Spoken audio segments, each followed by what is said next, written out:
Humans are fascinated with what we repress. And so by hitting that nerve, that little thing that we don't really want to talk about, but we're secretly fascinated by, I think that's what kind of led to the success of the book. But I've always been fascinated by the dark side of human nature. People generally bring to anything in life their own psychology, their own mindset. But for most people in this world are naive. Most people don't understand the 48 laws of power.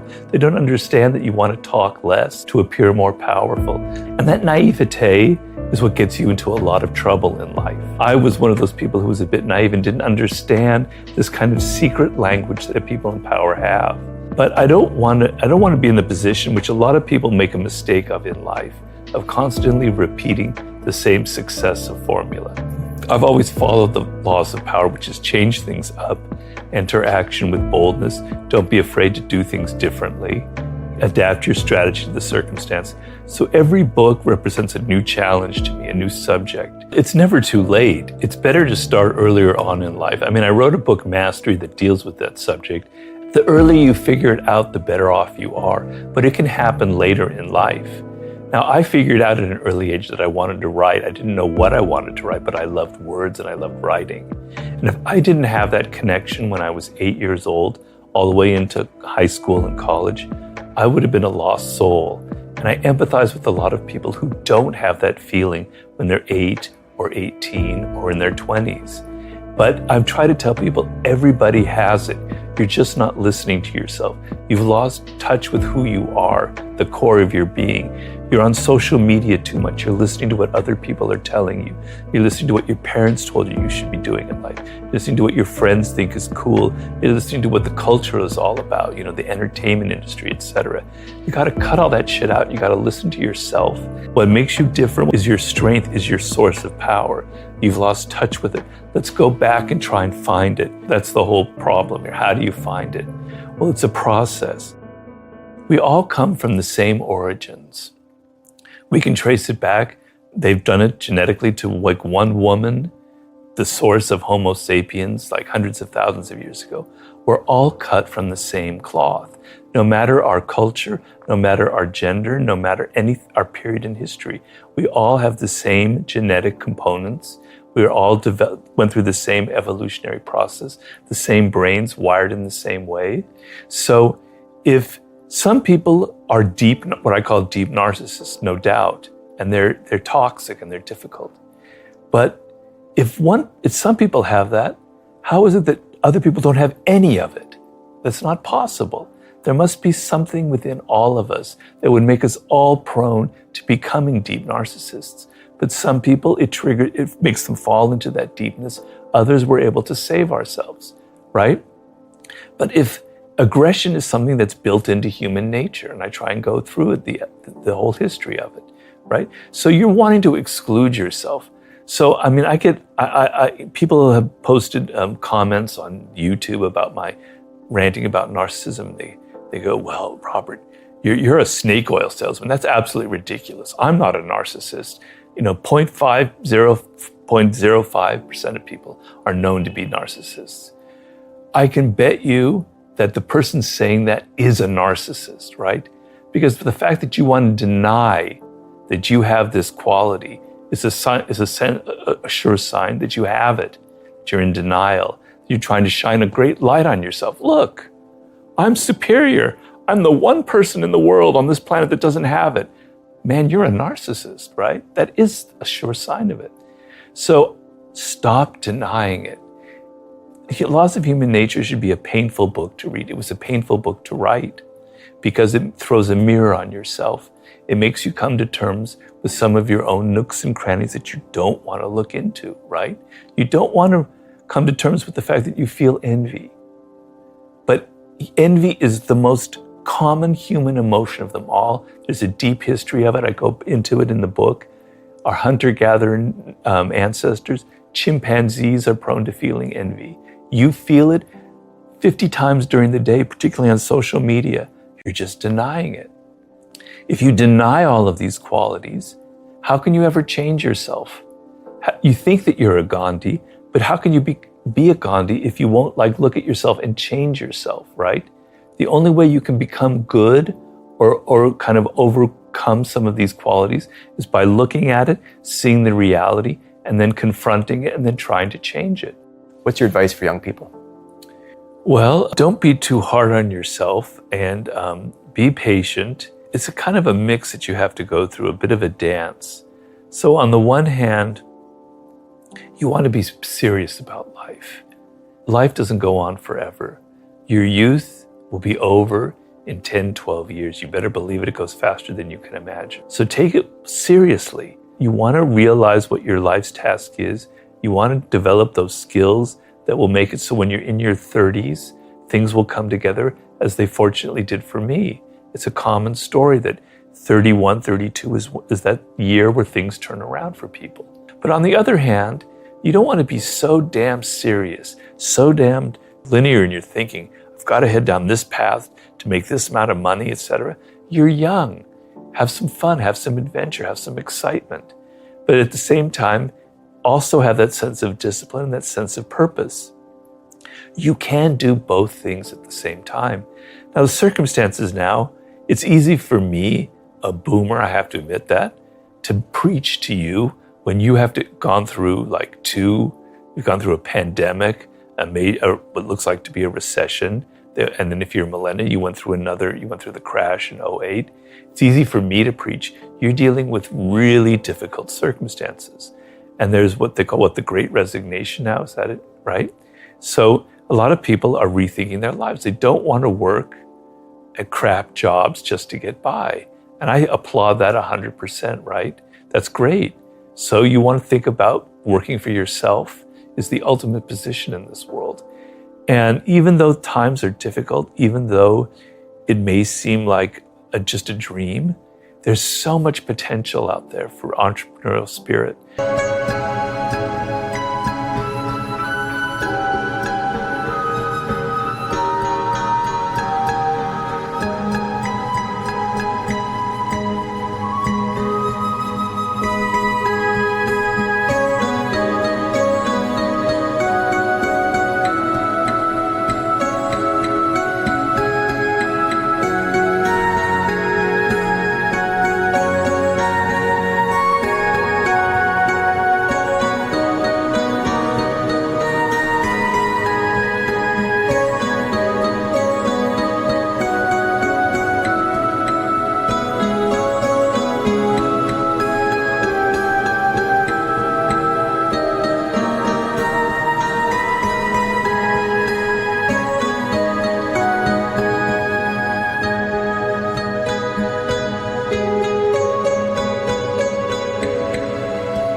For creating your own startup, for creating your own podcast, for going your own path in life. You don't have to follow other people. It's not like it was when I was growing up. There were things that were better back then, but there are things that were a lot worse, right? You have so many more options. It's just that you're not going to reach them. You're not going to be happy in this short time that you have to be alive unless you take it seriously, unless you learn skills and develop and go through an apprenticeship in your 20s, etc. So if you can balance those two and still have some fun and adventure and excitement, just don't listen to your parents go, I got to be making $100,000 when I'm 23 and go to law school and do all this stuff. You're going to burn out. So kind of understand I guess the main thing I would say is know who you are, know what you're deep down your core, what you love, what you hate, and what you were destined to create in this world. That's like the most important process you can go through. You have to be patient. It's not going to come like a light bulb in your head. I was meant to do this. I was meant to write the 48 Laws of Power. That's not how it works. It takes time. To do anything in life takes time and hours and patience and work. I recommend starting a journal and such and writing down some of the things that I think are important to you. So I like to tell people to go back to their earliest childhood memories of things that really excited them before they got mixed up with parents and teachers and all that, other people telling them stuff, you know? Like for me, it was words and language. I just was entranced by the sound of language itself, right? It was like music to me. I was a bit old, I have to say, for writing my first book and having this career change. I was basically in my late 30s, you know? So I had a lot of bad experiences. I had a lot of tough things that I had gone through. So that kind of informed me, and it kind of funneled into this book. It was sort of a mix of circumstance and good luck, and I was able to draw upon everything that I had learned and all of my skills in life. So sometimes you hit upon something, it feels right, you know? Like working in Hollywood, I was never comfortable. It didn't feel right. I'm kind of an entrepreneur at heart. I like working for myself. I don't like working for other people. I like to control what I do. Some of that's a bit negative, whatever, but writing this book, I could control everything. I was the master of my own domain. I didn't have people breathing down my neck, changing everything that I did. I was able to write about what I love, a subject that interests me. I was able to bring all my interest in history. I'm basically a failed novelist, so I'm able to now narrate stories.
Stories in my own way, etc. It was like a perfect fit. And so going from that, I decided to kind of continue in that vein, you know. But I don't want to be in the position which a lot of people make a mistake of in life, of constantly repeating the same successive formula. So a lot of writers who have a successful book, they then kind of make part two. They redo the same idea. And they kind of recycle things because they figure, I don't want to disappoint my audience. I have to continue, you know, pleasing them. They were pleased with the first one. I've always followed the laws of power, which is change things up, enter action with boldness. Don't be afraid to do things differently. Adapt your strategy to the circumstance. So every book represents a new challenge to me, a new subject, whether it's seduction or war and strategy or mastering a field or human nature kind of thing. And so it represents a challenge, but it also represents, I get to use the kind of format that I've created that fits me so perfectly. If you are somebody who's word-oriented, and you end up going into a field that's about math or about numbers, you're in for a lot of pain in life, right? So you've got to figure that kind of what I call primal connection to some kind of field. You have to look at the things that you love and the things that you hate, right? So early on, entering the work world, I figured out that I don't like working for other people. I hate to say it. Some of it maybe I'm antisocial in my core. I don't know. I hope not. But I don't like working for other people. I don't like all the politics, all the crap you have to put up with. I realized early on I got to be working for myself, right? So what you don't like is very instructive to you. You're looking at things that are very powerful inside of you, that are emotional. They're not intellectual, they're feelings, they're emotions. They're visceral things that you connect to. I know it doesn't come easy. It's a process and you have to be patient, but you have to put in the work. The process of looking inward is absolutely essential, but you cannot disconnect yourself from your teachers, your mentors, your colleagues. You could have all the skill in the world and know your life's task brilliantly, but if you continually alienate people by your boorish behavior, by your insensitivity, all of the skill level in the world will be completely neutralized by your own mistakes. You know, I was frustrated, I was depressed, because I knew deep down that I could do something. I was different from other people, I had different experiences, you know, and I knew that there was something I needed to express. There was a purpose to how my life had unfolded, but I couldn't find it. I had tried everything. I had tried every form of writing, every possible endeavor you can imagine. It just didn't click. So I was very deeply frustrated. And the frustration, I tell people, is a good thing. Negative emotions are trying to teach you something. They're trying to teach you the opposite. Something else is going on. Frustration, if I was simply, what would be worse than frustration would be despair, giving up, no hope. But frustration is a sign that you haven't given up. You know you can do something, but you haven't figured it out. So when you have those kind of feelings, look at them and there's something positive in that. The most elemental law of human nature is that we deny that we have it. It's always the other people. I'm not a narcissist. I'm not aggressive. Oh, I don't have a dark side. No, I'm not irrational. No, none of those things, right? So we want to deny it. But it's so insanely irrational